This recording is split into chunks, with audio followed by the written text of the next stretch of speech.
This is Orlando Wilson, and I've been in the international security business, close protection business, and private investigations world now for over 30 years, almost 35 years.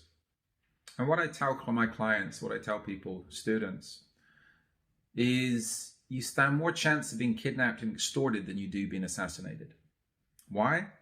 Because generally people are assassinated to get rid of them, to get them out of a picture, to make an example of them. If somebody's kidnapped, they're an asset. They can be made money out of. They can give information, etc., etc. They're a bargaining tool. I'm going to tell you a story now from a Middle Eastern country where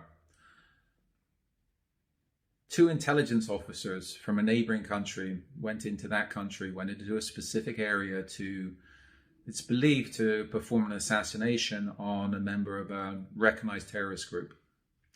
That recognized terrorist group had good relationships with the local authorities in the area where they were. The local authorities in that area contacted the terrorist group and told them that the two intelligence officers from the neighboring country were in their city and they were looking for a member of that terrorist organization. The local authorities in that city, the local intelligence, believed that the terrorist group, the recognized terrorist group, would just assassinate the intelligence officers, the foreign intelligence officers, and make them disappear. No worries. Problem solved. Everybody's happy. Life goes on. But the terrorist organization, being very, very wary, very astute, did not assassinate the foreign intelligence officers. They kidnapped them. They kidnapped them and held them for ransom. Ransom not so much in money, but also as a bargaining tool, because they wanted people they had captured by the foreign intelligence, by the foreign government, released, etc.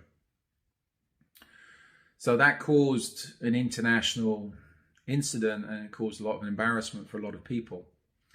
But that terrorist organization had two assets which it could now bargain with, rather than if they just assassinated the foreign intelligence assassins, they would have done them nothing. They might have got a little bit of information out of them if they tortured them before they killed them, but that's it.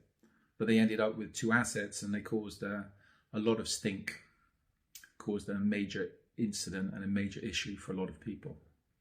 So this is where the bad guys aren't stupid. And again, assassination is the last resort. If somebody's assassinated, they're got rid of, they're no longer of any use. People are more use to people if they're kept alive. So that's a little story of why a lot of criminals will favor kidnapping, extortion, blackmail over assassination. Assassination ends the situation, removes somebody, makes an example out of somebody. Professional criminals, professional terrorists will always be looking to exploit a situation. So I hope that little story makes you think. Now, I've got an array of books online on Amazon to do with various aspects of the security business. Also crime fiction that will give you an insight into the criminal world. I'm throwing up a lot more of these videos that will talk about close protection, kidnapping, ransom, etc., etc. So follow me along on social media, check out my books, check out my articles, and don't forget, myself and Risk Incorporated runs a selection of training courses that covers various aspects of the close protection, kidnapping, ransom, and hostile environment security businesses.